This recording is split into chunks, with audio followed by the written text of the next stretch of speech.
In May 2019, I qualified for Washington State Championships in track and field and dedicated my 4 races to the missing and murdered Indigenous women epidemic. To me, highlighting this issue was not a political stance or a personal demonstration, but rather a means of survival. Wias Askechad, Rosalie Fish Seatsta, Bakushirapshad. Hello, my name is Rosalie Fish, and I just introduced myself in my traditional Hulshutseed language. I am from the Cowlitz and Muckleshoot tribes. I am honored to be able to speak with you all today. What brings me here, unfortunately, is an epidemic. Indigenous women and girls across the nation are intensely vulnerable to violence, so much so that murder is the 3rd leading cause of death in Native women. In Native communities, we all have someone, an aunt, mother, sister, or daughter. We all have a relative affected by this, and I wear red today in remembrance of our stolen sisters. Native girls are critically affected by lack of visibility by the dominant culture and lack of action to protect them. If you are American Indian or Alaskan Native, which I will refer to as Native or Indigenous, or if you come from a community like mine, the following will not be new information. For the rest, please look around you and find 5 women. Consider them a represented sample of these Native communities, and then think of them as your very own immediate or extended, wonderfully imperfect family.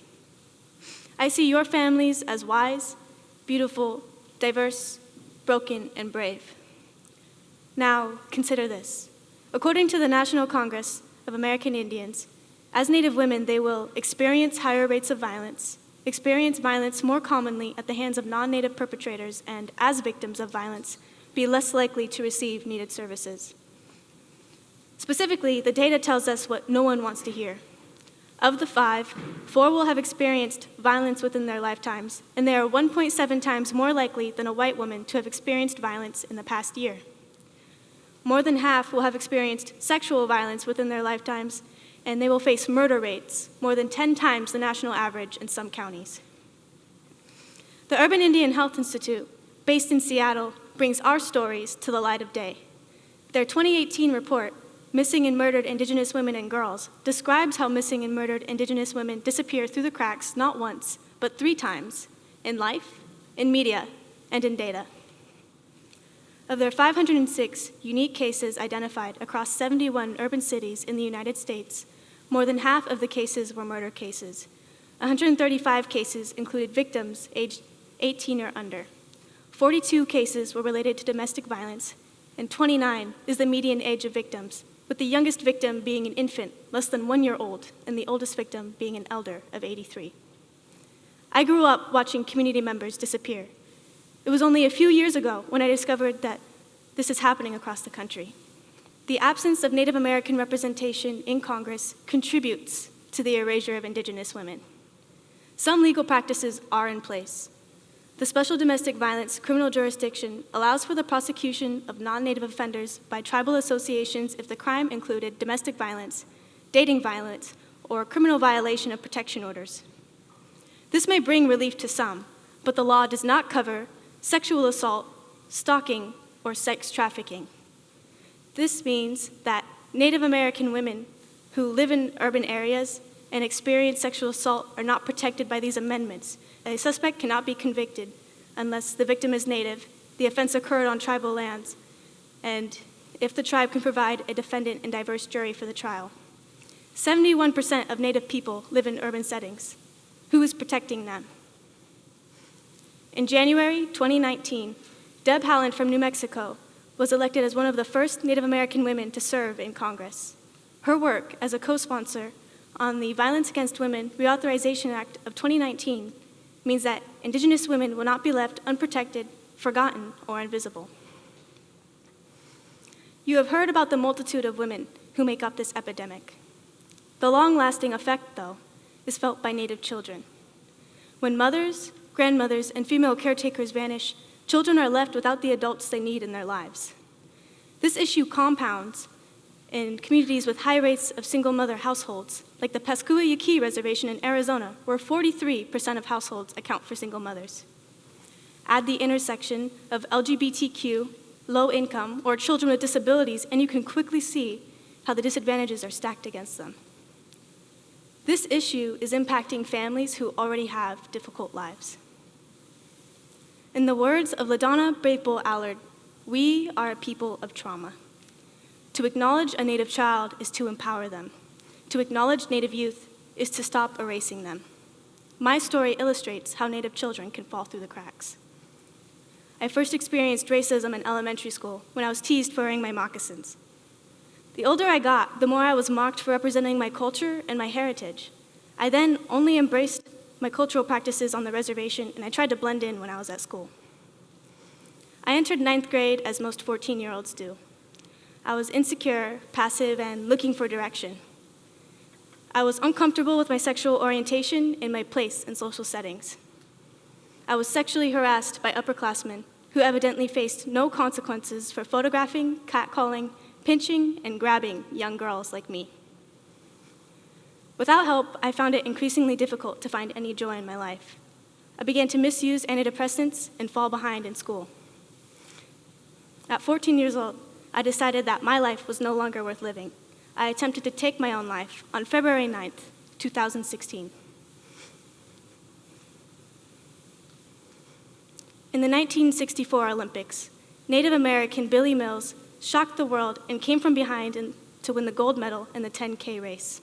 Since then, he has dedicated his life to serving American Indian communities. He once said, "Your life is a gift from the Creator. Your gift back to the Creator is what you do with your life." It was not always easy to view my life as a gift. Sometimes it felt impossible. I was fortunate enough to survive my attempt, and I spent my 15th birthday celebrating my partial recovery with family. I then enrolled at Muckleshoot Tribal School.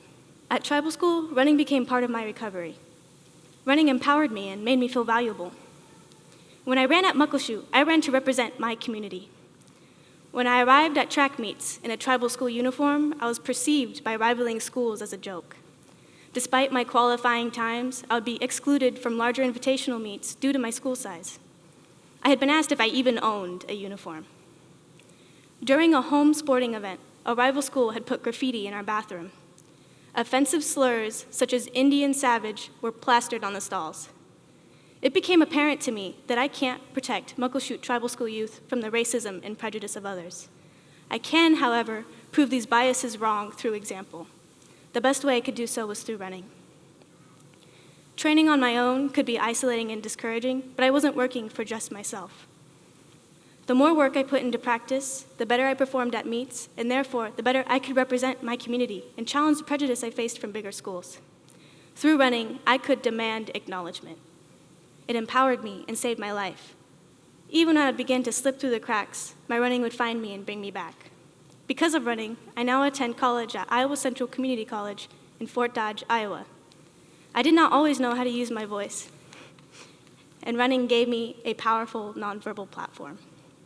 Jordan Marie Daniel from the Lakota tribe ran in the 2019 Boston Marathon with a red handprint as a way to use her running platform to raise awareness for the missing and murdered Indigenous women epidemic. When I saw the photo of Jordan in her uniform, I felt powerful. I felt like I wasn't alone anymore.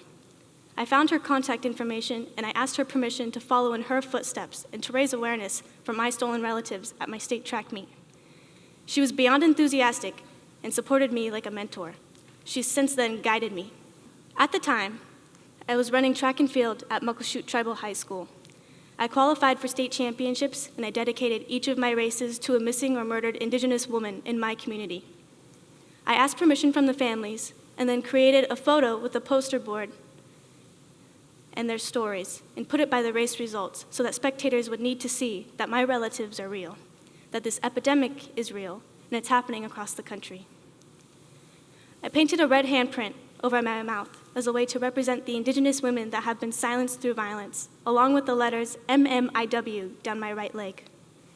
After I received each medal, I brought it to the poster display, where I gifted it to one of the women I was representing. I won the 1600 from my aunt, Alice Looney, who went missing in 2004 from Wapato and was found deceased 15 months later. The police had no answers from my family. I won the 800 for Jackie Salyers from the Puyallup tribe, who was pregnant at the time of her death. Tacoma police shot her as they were attempting to arrest her boyfriend. She was a mother of 4. The officer was never held accountable after being cleared by a review board of his own peers. I won the 3200 for Renee Davis, a member of my Muckleshoot community. Renee and her unborn son, Mossy Molina, were shot and killed by Auburn police during a welfare check with her other 2 children present.